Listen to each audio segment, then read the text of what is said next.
I suspect there'll be a major assault on the BRICS countries. And I suspect even now they are looking at identifying the weakest links within the BRICS alliance, because it's a very heterogeneous grouping, politically, ethnically. I mean, there's many advantages to having a heterogeneous alliance like this, especially because it breaks up the unipolar world. But I suspect that, especially in relation to some of the Gulf states like Saudi Arabia and Emirates and so on, that will be a target.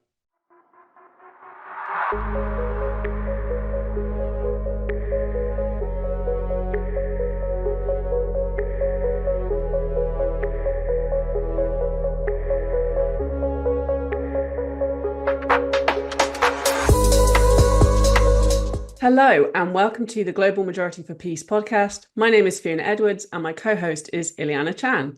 Every week on this podcast, we discuss with special guests from across the world our mission of building a global movement to challenge the US-led war drive against China, Russia, and countries in the global south. Before we get into today's discussion, just wanted to go through a bit of housekeeping. If you like what you hear, please do remember to subscribe, click the bell of this channel so that you get a notification when we release new episodes. And if you do appreciate our work, you can support us by becoming a member of Empire Watch on Patreon, and the link to this is in the description of this episode. We are excited that joining us today on the Global Majority for Peace podcast is Kenny Coyle. Kenny is the director of Praxis Press, an author and regular contributor to the Morning Star daily newspaper. He has lived and worked in various parts of Asia since 2000 and is currently based in the Philippines. Kenny, we are delighted to have you on the show. Welcome. Thank you very much. Delighted to be here. Yeah, it's brilliant to have you here, Kenny. Well, you've researched and written very extensively on the spectacular rise of China and what this means for the world. So we kind of wanted just to start with that. Why is the rise of China important for us to understand in the West? And could you also dispel any common misconceptions or myths about this? Well, I think the first obvious element that people in the West need to understand is that we've inherited a world that has largely been shaped by North Atlantic capitalism and imperialism. So from the very beginning of the Industrial Revolution in mid-late 1700s, the global economy's been dominated by two forces. The first was the British Empire, and then that was overtaken by the United States. And now we are in a period of transition, which is absolutely historic, not just because it's a transition from one country to another, but we're seeing China's rise as a shift towards the Asia Pacific. That's part of it. It's a shift away from the Anglophone world and Anglophone culture, which has been dominant. And that's a big threat and a big fear for a lot of people in the West, which is kind of completely understandable because their entire worldview that's been inherited is now shifting and changing and going along with all the other transformations that are happening in the West. There are positives and also negatives there in terms of how people can react.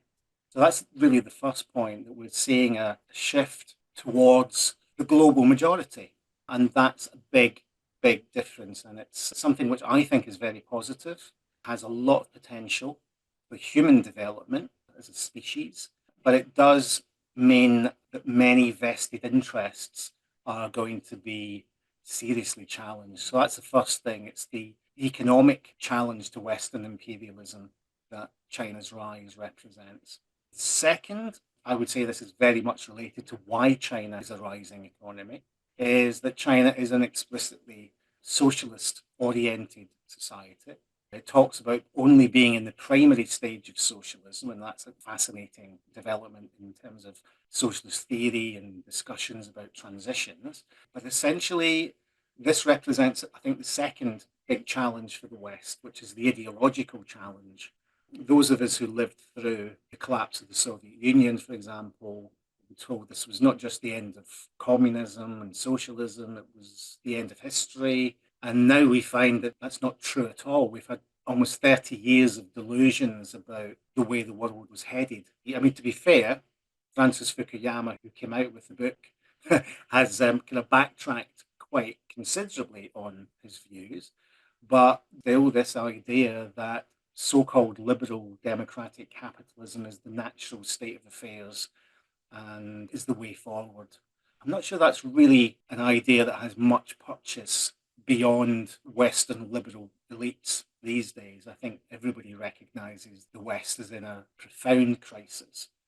So China's path of modernization and development and bringing in these socialist elements, I think, is very important.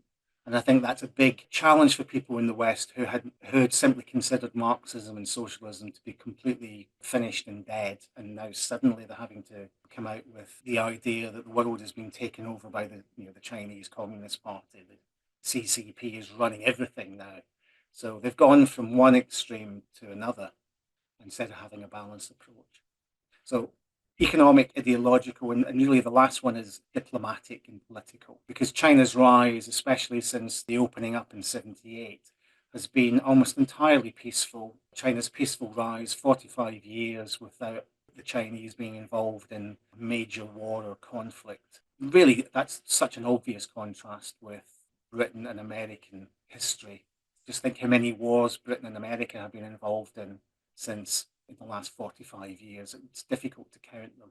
So that is a very important point, and that's where this concept, I think, of the global majority is a really useful one, because it allows voices to be heard that have been suppressed. It allows countries' national interests, which have been overlooked and overridden by a small number of Western imperialist countries. It allows them to have an option that they did not have before. So this goes back to the idea of a multipolar world. And I think, again, this is something that many people in the West simply can't get, because they've gone from a very bipolar world, from the Cold War of the Soviet Union and versus the United States, to a unipolar world, which did not last very long. Now we're in a multipolar world. And the multipolar world is important because it's not just China. China's kind of spearheading an opening up that allows all sorts of countries and all sorts of regions to develop and express their interests. So that's really exciting, I think. That's really what I would say the three main challenges to Western attitudes. I think also there's a couple of myths which we need to challenge. First is it's a kind of mirage. I'm amazed by the number of people, including newspaper commentators and so on, who imagine that China's growth and development is based on faked statistics and data. And my attitude is always, you cannot argue with these people. You can just say, go and look for yourself, visit China and tell me it's not real.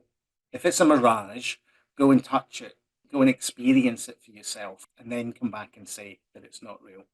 So I think that's one of the big myths that is part of Western ideological responses to China's rise. The second is also that China is an aggressive expansionist power. Well, as I said, that's simply not the case. Even if you take the entire history from 1949 onwards, China has very rarely been involved in conflicts, and those conflicts have almost always been on its borders. They've never been transcontinental wars of empire or intervention, the way that Britain and the United States have done for the last 250 years. So that's a myth. It's essential that we confront that particular one, because it's obviously one which is extremely dangerous in terms of the policies that our political leaders and choices that they might make. Yeah, I mean, the response, of course, to the rise of China amongst the ruling elites, or the vested interests, as you called them, in the United States and the global north, has become increasingly hostile in recent years, which has led to Washington launching a new Cold War against China. We hear a lot of propaganda from the US that it is trying to contain China's rise in the name of democracy, freedom, and human rights. The motivation behind this is widely acknowledged as the US's strategy to remove a near-peer competitor, with the fear that China will surpass US's global dominance in the coming years. What is your assessment of how well this anti-China rhetoric is working in the West? And does that contrast at all with the attitude that you're finding in Asia, where you're based? I think it has worked remarkably well, unfortunately. But that's because many of the Western countries have had such an embedded colonialist and racist attitude towards Asians generally for hundreds of years. So this is not that surprising in a sense. And where you have a kind of embedded anti-Asian or anti-Chinese racism that exists within the culture, then that can be weaponized politically. So that's certainly something that has been effective in Western Europe, I think. But these, the stereotypes, like all racist stereotypes, they're so logically inconsistent. So, to go back to some of the points about economic progress and so on, you can find people who will tell you that China can't innovate, it can only copy, and it can't create new technologies, and this is a kind of Asian problem. Now that's an idea that's rooted in 17th and 18th century European ideas about stagnation of Asian society. That's very, very deeply embedded. And yet at the same time, these same people will often come out with racist stereotypes about Asians being, they're good at maths, they're good at science, they're kind of very nerdy, that's what they're good at. It's remarkable to see how this is true of all racist stereotypes. Kind of logical inconsistencies are amazing. And you know what? You can even find it in Asia itself. When I was in Taiwan last year, I was in Taiwan twice in the last couple of years. But one of the meetings I had, someone was boasting about how Taiwan had this great advantage in semiconductors and how the Chinese, the mainland, they didn't have the ability to develop them. You think, is it really true that 1.4 billion Chinese on one side of a stretch of water cannot innovate and can't research, whereas 25 million Chinese on the other side of the strait are super geniuses? So it's really interesting. It's always the other is always so different from you. And I think within Asia, there is also an anti-China racism, which exists in certain societies. And if you look at historically how anti-Chinese racism was used in Asia, it was often used as a weapon of colonialism. In 1965, when there was the anti-communist coup that killed perhaps 1 million people, certainly figures are in hundreds of thousands. The Chinese community in Indonesia was deliberately targeted as being connected in some way with the communists and thereby with China. And a similar thing happened in the late 1990s when Suharto, who was a dictator who came to power as the result of the 65 coup, when the demonstrations against Suharto were building up, the Indonesian military would appear on demonstrations, and I've been told this by Indonesian student organizers who were there. They would turn up wearing civilian clothes, army boots, which was the giveaway, and they would divert and direct demonstrators away from military bases or government offices and direct them towards Chinese districts where they would loot and where they would kill and where they pillaged. And I mean, just absolutely awful things happened in Indonesia in the 1990s. So there's a danger here as well of just seeing anti-Chinese racism as something that is imported entirely by colonialism and by imperialism.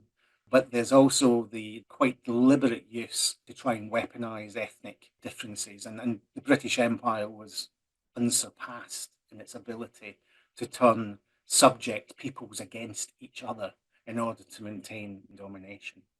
So I think there's a number of things happening here. But, I've just, my niece is in the other room watching a Chinese anime cartoon, right, which is dubbed into English. So as China's rise is reflected in cultural and other kind of popular elements, I think that's going to be a challenge as well, which, again, it's very interesting to see how that could develop in a positive way. Thanks for that, Kenny. And that kind of brings us on to the next question, because I think if there's any individual that kind of epitomizes anti-Asian racism today, it's got to be Donald Trump, the recently re-elected president of the United States. So on Trump, I mean, he's assembled his administration. We've got a lot of anti-China hawks. For example, Marco Rubio is being lined up to be the next Secretary of State. So could you talk us through what should we expect from a Trump administration when it comes to China? I think it's still very early to say exactly what direction Trump will go in. I mean, my first hunch is that he realizes that the war in Ukraine, the proxy war, is pretty much over. and that the best thing that the US can do is to disengage from it. And that will dovetail with some of these anti-China hawks who also want to end the war in Ukraine because they want to start a war over Taiwan. And that's incredibly dangerous. So I think that Trump will try to do two things at an international level. One will be to try and decouple the Sino-Russian alliance. He will try to woo Putin away from Beijing. I don't think he'll succeed in that because I don't really believe that Vladimir Putin is a stupid man. But I think he'll definitely try. And I think the second thing is I suspect there'll be a major assault on the BRICS countries. And I suspect even now they are looking at identifying the weakest links within the BRICS alliance because it's a very heterogeneous grouping politically, ethnically. I mean, there's many advantages to having a heterogeneous alliance like this, especially because it breaks up the unipolar world. But I suspect that, especially in relation to some of the Gulf states like Saudi Arabia and Emirates and so on, that will be a target. As far as Asia is concerned, I'm not so sure because I think there's such a shift. When you see a country like Thailand, for example, which is now in line, it's openly talking about wanting to become part of the BRICS. 5 years ago, never mind any length of time, you can go back to the Vietnam War. Thailand was like one of the critical allies, regional allies of the United States. Thais I think they fought in the Korean War, and they were the major reserve and supplier during the Vietnam War. Thailand was 100% a US client state, you could say. Now it's beginning to show signs of independence. Malaysia, which I mentioned, or Malaya as it was, Malaysia is also showing signs of moving away from this US dominated world. So I don't think Trump will succeed in disrupting what I think is now a kind of almost, I hate to say irresistible or unstoppable tide, but I do think there's a movement that is so strong that even 4 years of Trump won't be able to stop it. I mean, he's a clever guy, clever in the sense of cunning. He'd be looking at how best to trip up China. And I think there are weak links in the BRICS alliance, and he'll be looking at working on them. That could be quite a clever strategy. I don't think it will destroy the BRICS project, but it could hinder it, could delay it, divert it, and maybe that's the best that he can do. As for the only positive thing I can say about Trump, because he's not an anti-war, he's not anti-imperialist, we shouldn't have any illusions, as a few people have had. He's a very transactional person. And I was actually in South Korea when the election results were coming out. The South Korean media was reflecting a concern within the South Korean establishment that South Korea, will end up paying a lot more for the privilege of hosting an American occupation force, because that's really part of Trump's shtick. And secondly, that as part of this attempt to undermine China, that he might renew the peace negotiations with North Korea, with Kim Jong-un, this time with Kim Jong-un being presented as an ally of Russia, whereas 2016, that period, North Korea was being presented as an ally of China. So I think he may do that. And it was obvious when I was there that there were serious concerns among the kind of military and the conservative political establishment that Trump might hang South Korea out to dry. Now, I don't think that will happen, but it's very interesting to see how Trump is a very disruptive factor for what has been traditionally US imperialism's alliance system. And that's true for Europe. I think it's also going to be true for Asia as well. As we mentioned before, you're based in the Philippines. So obviously, we were just talking about Trump, and I wonder how much of this will feed into your analysis of this region. But the US has been, in the past few years, working overtime to build an anti-China military alliances in this region, Southeast Asia. And of course, Philippines is a key part of that. Could you speak to what's happening in the Philippines and the region more broadly? Give us your assessment of the dynamics and dangers here. Yeah, well, it's a very timely topic because over the weekend we've seen it's a major split. It's something of an understatement. The current Vice President, Sara Duterte, had a long, rambling denunciation of the President, Ferdinand Marcos Jr., or Marcos II, or Bong Bong, as we call him here, in which she said that she had arranged his assassination in the event that anything happened to her. So I suspect that we're reaching a kind of crisis point within the government that is extremely dangerous because the two camps that came together for the presidential elections in 2022, when it was called the Uniteam, which was Marcos Jr., whose main base is in the north, and Sara Duterte, whose main base is in the Visayan region and Mindanao, but also fairly widespread support as well. They came together and they won one of the most decisive election victories in modern Philippine history. They took about 60% vote in 2022, and the candidate who was regarded as a pro-American one, the one that you can tell because it's the one that the Guardian would write about endlessly, Lenny Robredo. She was the outgoing vice president. She was very, very soundly beaten. And so everybody assumed at that point that the Philippines would continue this kind of constructive foreign policy of not being anti-US, but being independent and promoting peaceful coexistence with China. And I think it was the first country that Marcos Jr. visited when he was elected. He went to Beijing and they laid out the red carpet for him. He was given all the state honors. There was a whole range of projects that were outlined that China and the Philippines would work on, and everything seemed to be very, very positive. And I think within a month, Kamala Harris visited the Philippines, visited one of the bases, I think, in Palawan, and literally Marcos turned around and announced within a matter of months that there would be additional bases available to US forces. So in 2014, after a decade and a half or so, or maybe 2 decades of having no American bases, the Filipinos allowed the United States military to use 4 bases. But these weren't supposedly permanent bases, they were temporary, they were rotational, supposedly.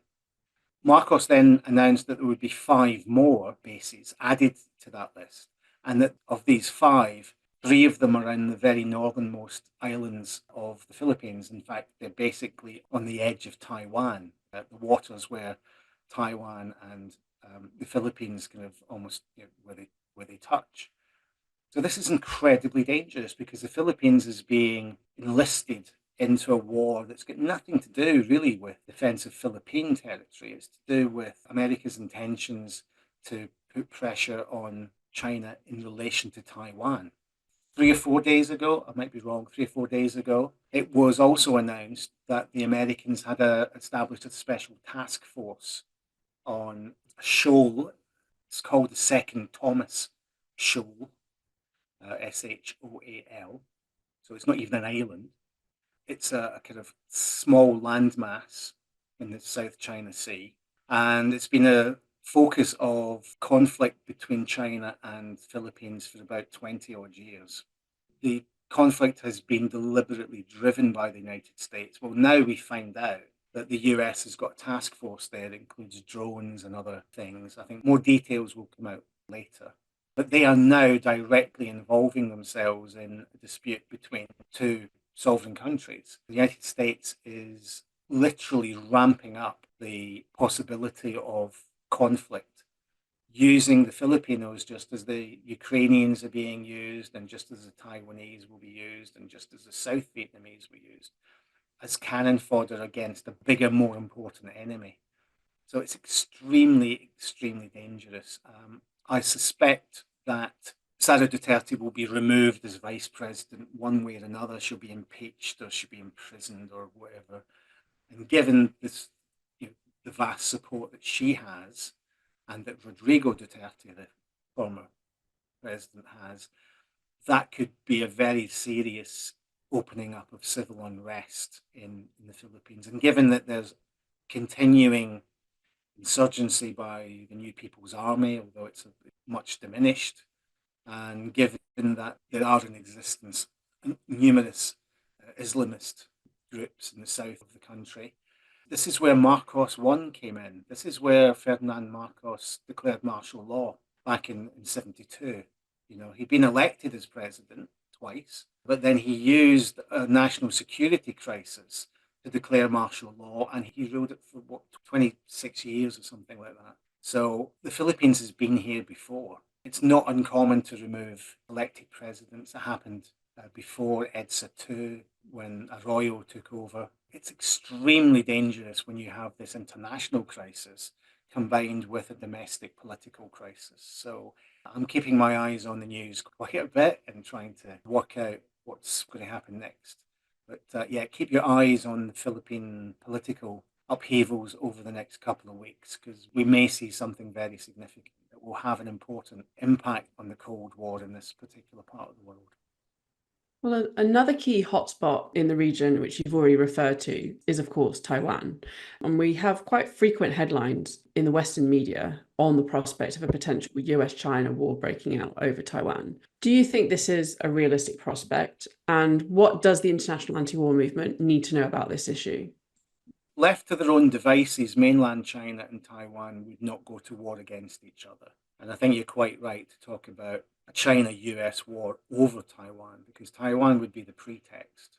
I've visited Taiwan, let's say, 10 times over the last couple of decades. So although I don't claim to know the island particularly well, and I've been to most of the major cities and travelled around to some of the rural areas as well, what's interesting about Taiwan is that it's so Chinese, and you get arguments from people who are very opposed to Beijing saying things like, well, we're the real Chinese. Mainland China isn't Chinese anymore. So there's no Chinese culture in China. We're the last Chinese standing. And it's quite odd to come across this. And again, that's the kind of thing which can be broken down through exchanges and visits and just people-to-people contact, which mainland has always been in favour of. It's always been the mainland that wanted to open up these contacts, and it was always the separatists who wanted to limit them as far as possible. But the critical thing here is that on their own, the separatists don't have enough support to push an agenda that would allow them to change the constitution. And that's kind of ironic that we're told all the time that it's a democratic, Taipei is democratic. But then that's actually the reason why they haven't declared independence. One of the reasons. The last elections were they illustrate that. The presidential candidate for the Separatist Party got 40%, whereas in the two previous elections, the Separatists had got 57 and 56%. The DPP, which is the Separatist Party, would have lost had there been a single united candidate against them. But instead, the two anti-DPP parties, for very factional sectarian reasons, ran two separate candidates. So although they got 56, 57% in total, they were unable to get the DPP out of the presidential palace. The other interesting thing from those elections is that the district elections held at the same time, the DPP's vote actually went down to just 36%, so just above 1/3 voted for the DPP. The problem, I think, in Taiwan is these elections, when they focus on domestic issues, when they focus on the economy or corruption, the DPP often loses. And what happens every time there's a presidential election is that they ramp up the rhetoric against the mainland. They make it a de facto referendum on, China will invade tomorrow unless you vote DPP. Quite often China has responded, sometimes I think unwisely in some respects, but at the same time it needs to respond because there is a slippery slope of separatism that will lead to war. And so China needs to respond proportionately to these provocations. It can't allow them to go unanswered.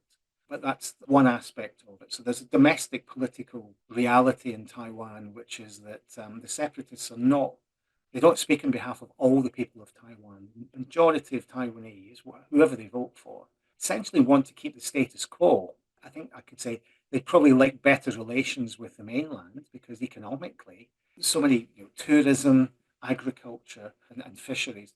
These are industries largely dependent on trade with the mainland, and these people hurt when this kind of conflict grows up. But the critical thing here is that the United States has broken every key agreement, every promise that it's made to China over Taiwan has been broken.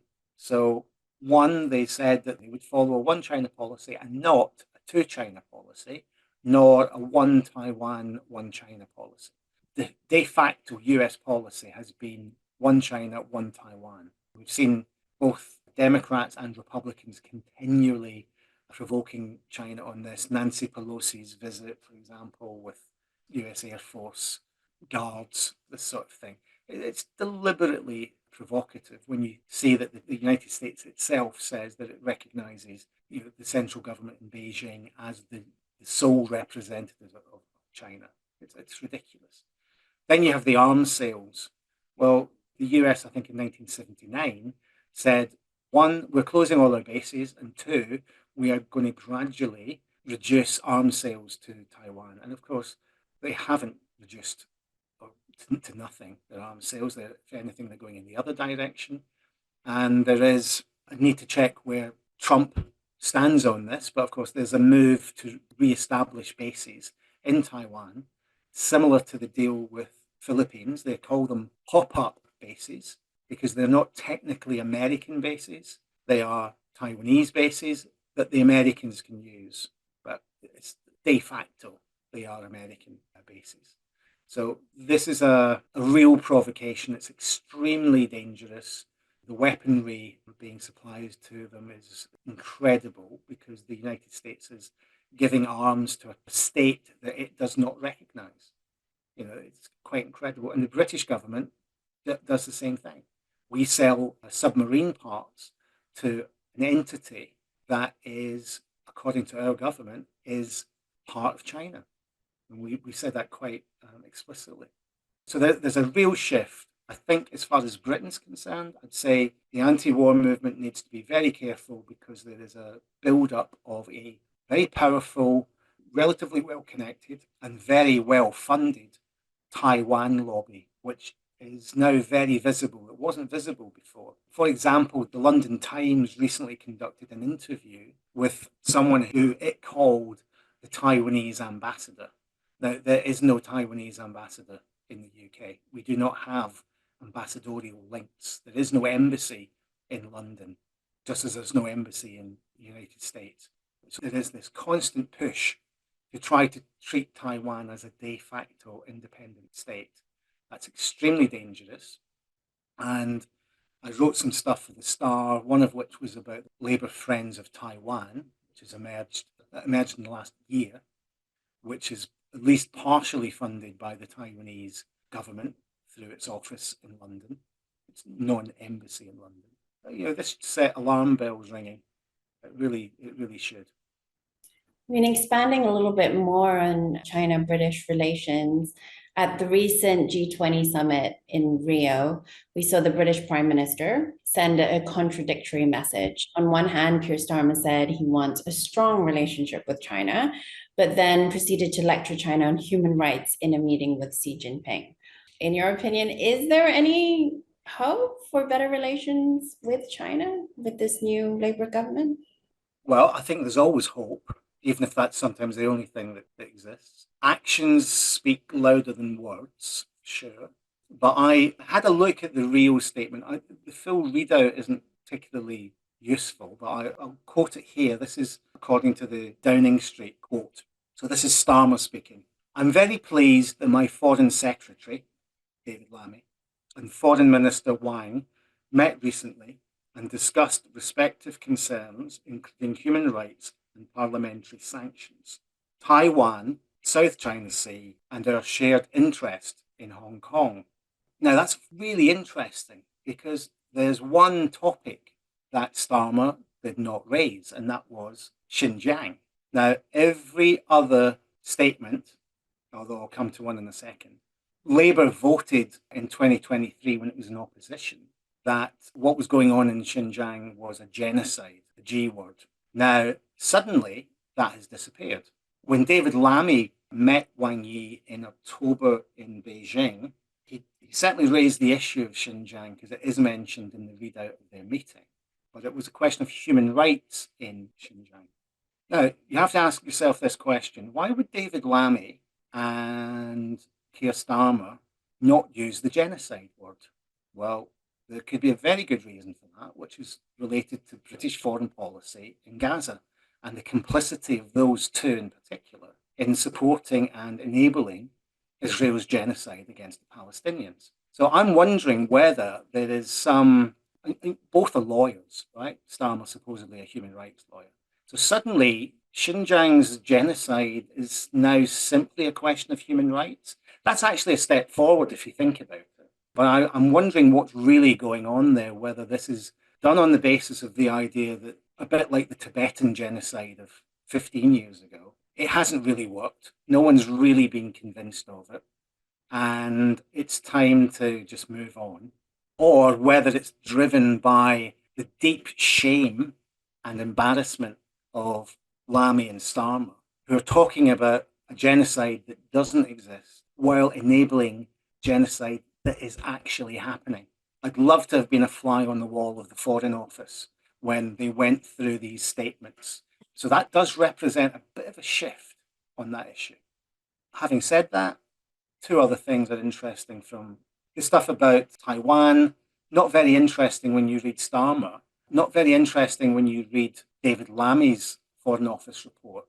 But if you read the Chinese report, the readout from the meeting between Lammy and Wang Yi, Lammy is quoted by the Chinese as having said that Britain's position on Taiwan has not changed since diplomatic relations were established, which is a reference to 1972. And it's a reference to a statement that the British government, the then Tory government, made, unequivocally stating that Taiwan was part of China and that Britain recognised Taiwan as being part of China. And Lammy is quoted in this as essentially repeating that position and saying that that's going to be British policy for a long time to come. Now, that is a very good position, actually. It's amazing that you have to go back to Ted Heath to find someone who's got a good position on Taiwan, but the British diplomatic position taken then is actually excellent. You probably couldn't better it if you looked at any statement by any other major country in the West. So the fact that Lammy said it to the Chinese is very important. The fact that it's not included at all in the readout by the Foreign Office also says something. It also says something to the British audience. So again, actions speak louder than words. And when you have Lammy saying one thing to the Chinese directly and the British government saying another thing to the British people, you can see where the problems lie. If I can quickly mention a topic that is very close to my heart, it's both Lammy and Starmer have referred in their meetings to our shared interest in Hong Kong. The term shared interest is used in both readouts. Now, China doesn't share an interest in Hong Kong because Hong Kong is part of China. Hong Kong doesn't share any connection to British rule anymore. It hasn't done since the 1st of July 1997. And that to me was quite an interesting point. If you read the Chinese readouts, they're very clear. The issues of Taiwan and Hong Kong are internal matters for China. End of story. And it's a matter of sovereignty. Move on. But this issue of the shared interest in Hong Kong goes back to some of the things that Lammy had been saying and writing in articles before the election, where they kept bringing up this Sino-British declaration, which goes back to 1984, and which basically expired the moment that China took back sovereignty over Hong Kong. There is no shared anything. Hong Kong is Chinese, and end of story. And we need to be very careful again that there isn't this drift towards this idea of British involvement or British interests in Hong Kong. That's very, very important. Absolutely. And what we're really seeing here, what you've just been talking about, is that colonial mindset, that we have in the West, in Britain specifically. And in a way, sometimes that does reflect on some elements of the left. They kind of absorb this colonial mentality when it comes to countries in the global south, countries like China. And this is the next question I wanted to get into with you, is whether or not you could address some of the widespread confusion that there is on the Western left, on the British left, in how China should be viewed. So, for example, there are many otherwise progressive forces that claim China is imperialist or it's a threat to democracy.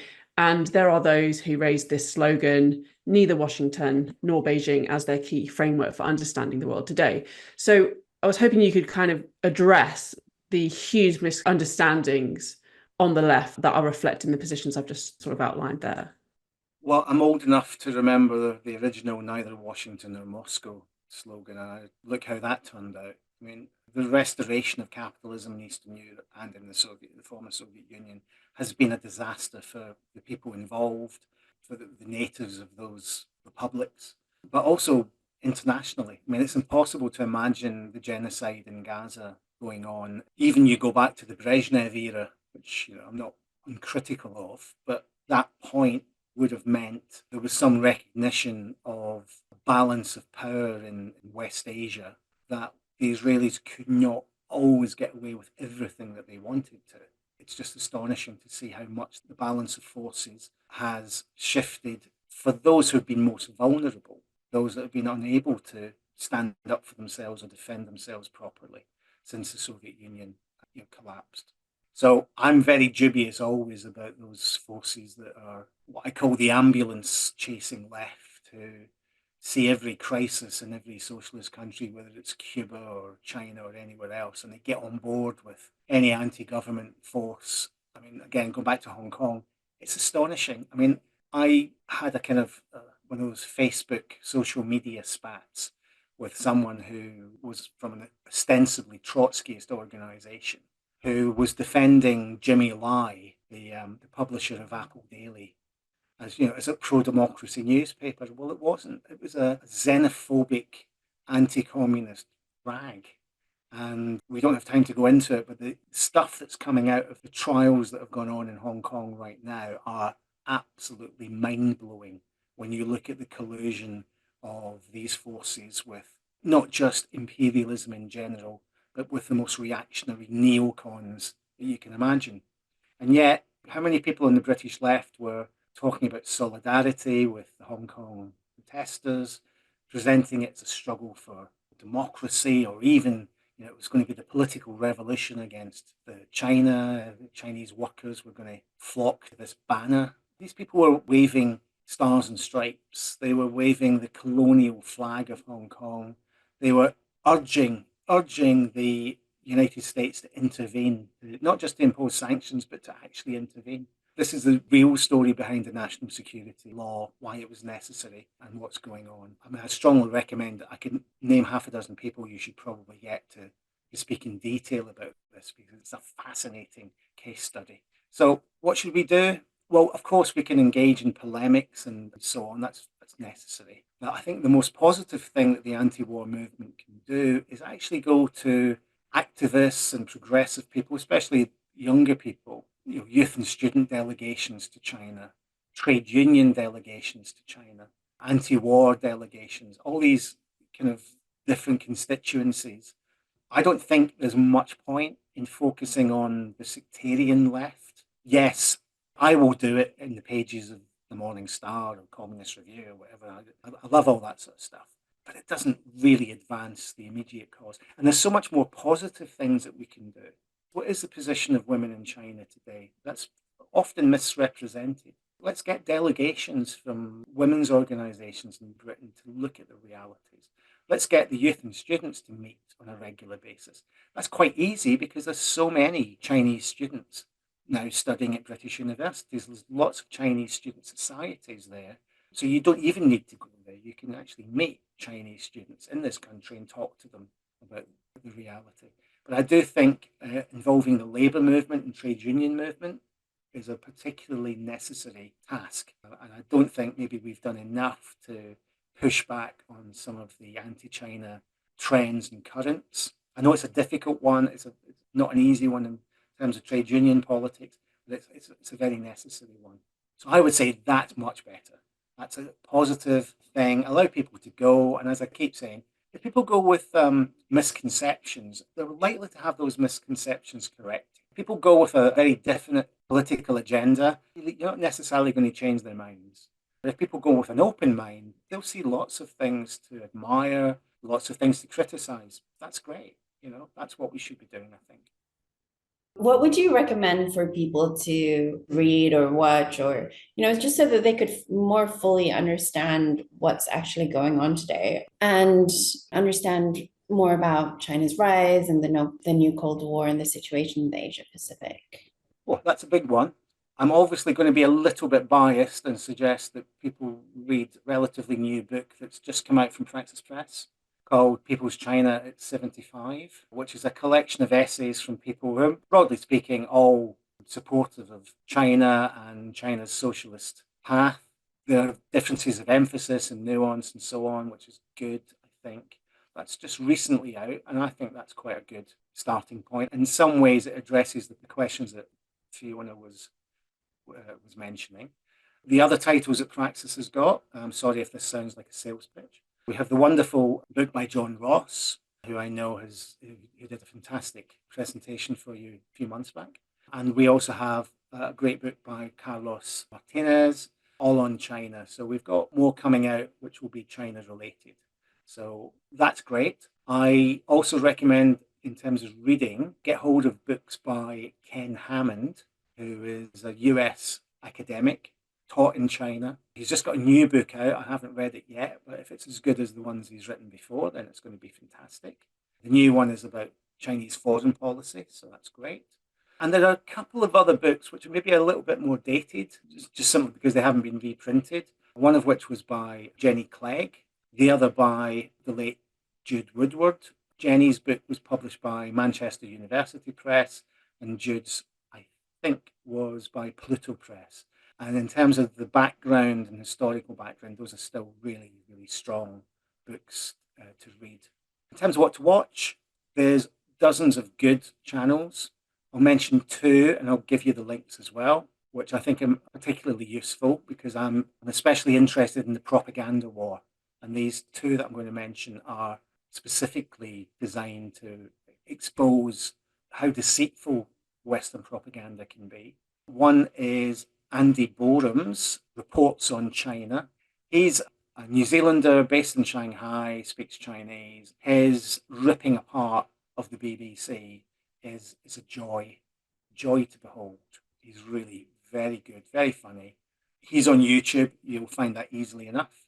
And another one is called Friday Every Day, which is a Hong Kong-based blog or vlog. One of the key characters there is a very well-known journalist in Hong Kong called Nuri Vitachi. And Nuri Vitachi used to be a very hostile anti-government writer back in the day, certainly when I remember him from my first years in Hong Kong. And he kind of reassessed everything during the riots and protests. And he's still critical of many things about Hong Kong. But again, he is absolutely superb because he wrote for the Wall Street Journal, New York Times. He wrote for all these people.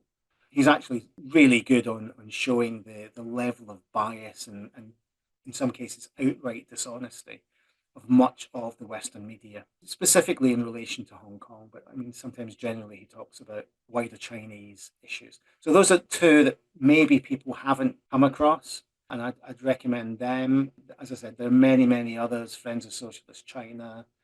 There's many great bloggers and commentators that I enjoy, Danny Haifong and others. But I'm sure those are likely to be ones that people will know of already. Perhaps the two I mentioned aren't as well known. Great. Thank you so much for those recommendations. A few I haven't heard before, and a few I also watch and enjoy. So thanks. Any last words, Fiona? No, it's been great to have you on the show at last, Kenny, and really getting into the contradictions of British foreign policy and getting that perspective from out in Asia where you are at the moment has been really, really fantastic. And I would just add to the recommendations to definitely follow the Morning Star and read Kenny's articles, which are really informative on Asian politics. So that's an extra recommendation to add to the list. Apart from that, just to remind everyone, if you've enjoyed this discussion, then please remember to subscribe, leave a comment, and share it with your friends so that we can beat the algorithm and get this message out around how we don't want a new Cold War, but we want global cooperation, not confrontation.